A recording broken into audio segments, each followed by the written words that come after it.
Hello everyone, my name is Ian Garcia, this is Devotional Criticism, and welcome back to the New Movie Diary. This is a cinema criticism series in which I review recent, new, and up-and-coming film releases and attempt to give you the straight facts about them, in my humble opinion. And so this is coming on the heels of my last video breaking into the new year of New Movie Diary with the rather tepid Australian zombie movie We Bury the Dead, but them's the breaks. This is what releases are like this time of year. Usually we're in peak awards and final prestige moment. And while I'm happy to report that I did in fact have a fantastic experience with one other new film this week, I am just as unhappy to report that this is only under the circumstances of an extremely limited theatrical release window. I myself had to make a commute to the IFC Center for what, as far as I can tell, was the premiere destination and the only place showing The Mother and the Bear. This is an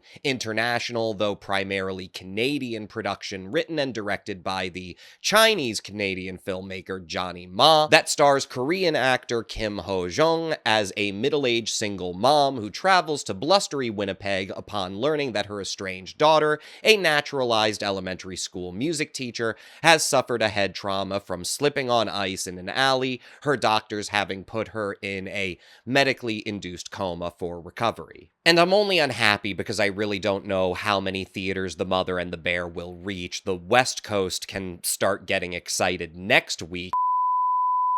Apparently, it will also be exclusively engaged at the Laemmle Theater in Glendale, California, so don't most of you get your hopes up about seeing this thing anytime soon, unless you're in Canada, which, hey, how's it going, guys? Yeah.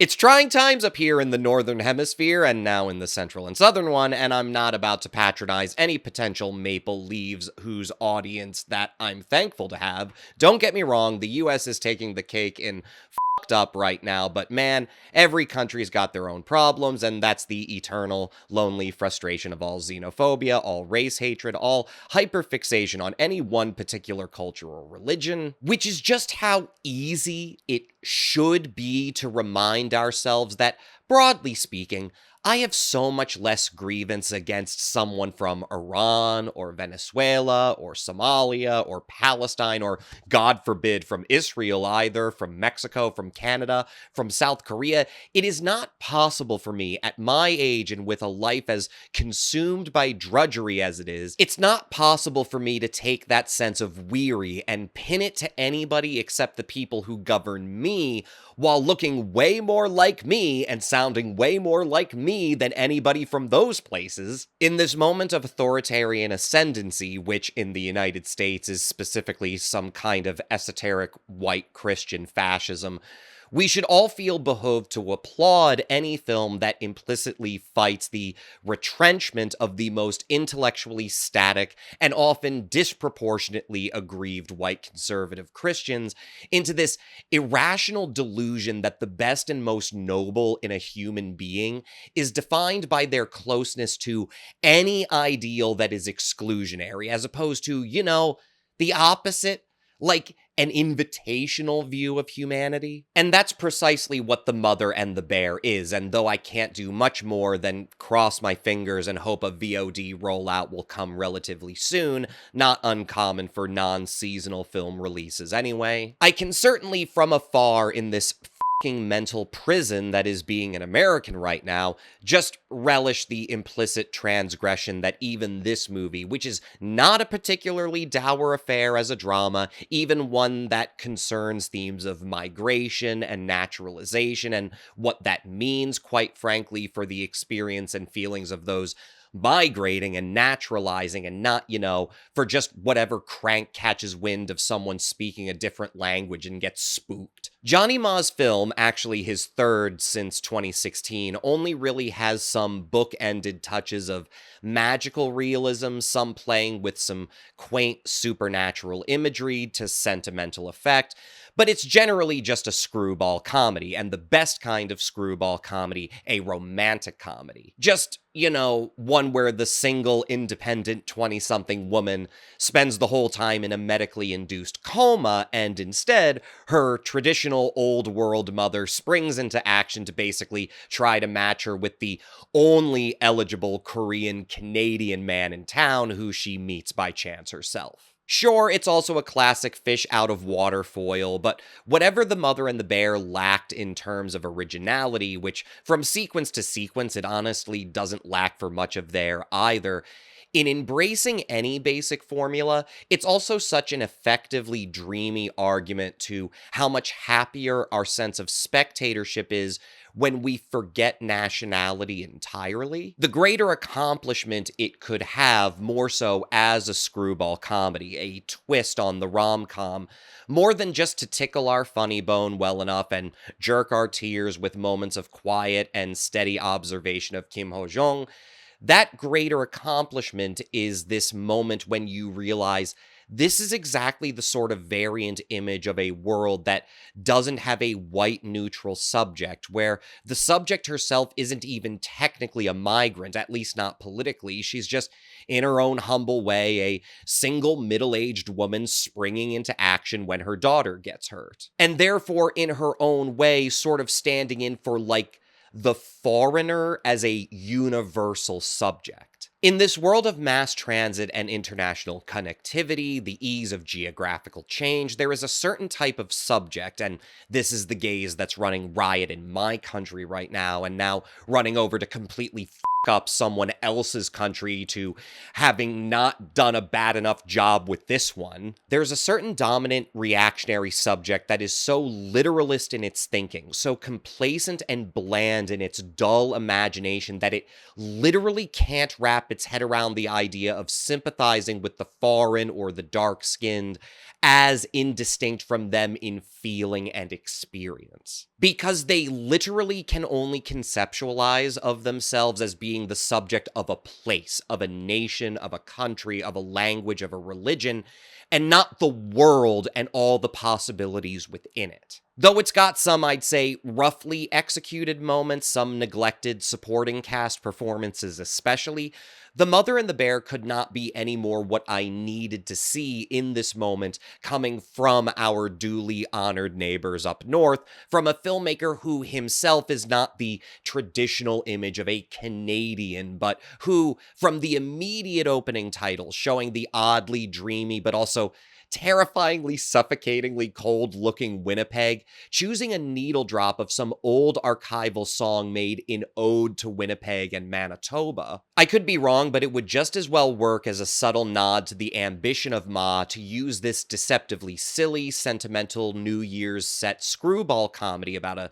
single mother to an estranged child who, would you believe if she maybe started living through her comatose daughter in more ways than one? Ma is announcing this silly little film in honestly pretty dense contradictory terms, which, even if it's all just artistic intuition and nothing intentional politically, I think shows a real tenacity in crafting a story that feels so appropriate to the political moment, not just in the state where it's set, but the world as far as how we view and treat each other, or rather, how we allow rulers to pit us against one another or sick us on each other. He's announcing both a defiant claim to his own art, his own film, as being a definitively Canadian work by a definitively Canadian writer-director, but then on the other hand, embracing a subjectivity that is more concerned with the world and the possibilities of people meeting and our identities being formed and how we fall in love, all these silly little fairy tales that flea-bitten reactionary and Sieg-heiling Trump supporters will gloat just aren't clued into the real world. Sorry, friends, I've been hearing variations of the America First bullshit all of my life. I think it's fucked. I don't mind being American. I can't because I've benefited so unequally from being American. But I can say that those dead-eyed racist psychos can go themselves, and that if they think of themselves as real American first and foremost, If you're not working top down from your just in the world and engaging with the world and traveling it and finding life where it finds you is like the most fundamental theme of our entire existence, our entire evolution, even oftentimes your entire religious and political and even micro-ethnic traditions. Like, Jesus literally, as a baby, it says in the Bible, because there was like a purge of Jewish children under Herod, it says they fled into Egypt. Like, what do you think they did? Do you think they legally immigrated into Egypt, or do you think they just fucking ran? If you're acting like being a real American first and foremost is something to be inherently proud of, I can't help but relish saying this with full vitriol. You are such a fucking moronic loser. Bro, to be foreign is the universal condition. To feel outside and alone is the universal condition. It is the stasis that is short-lived. Your flag, your color, your creed, it's dust, man. Too stupid to know how racist you are, or too racist to know how stupid you are. You pick.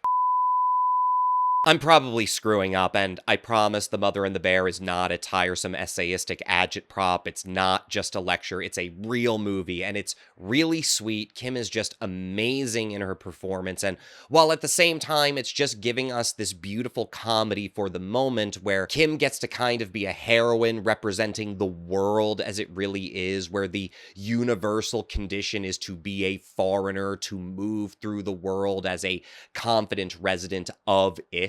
In describing this character, The Mother and the Bear is just as subtly brilliant because you realize that even Kim's character is not, in fact, the purely traditional image of just like a hard-working but emotionally unavailable and estranged old-world mother. Kim embraces a vitality with this character. She and Ma craft her as someone who was always vivacious and who, quite frankly, hits close to home for me as someone who has ended up working around a lot of middle-aged single moms from the old world, wherever that is.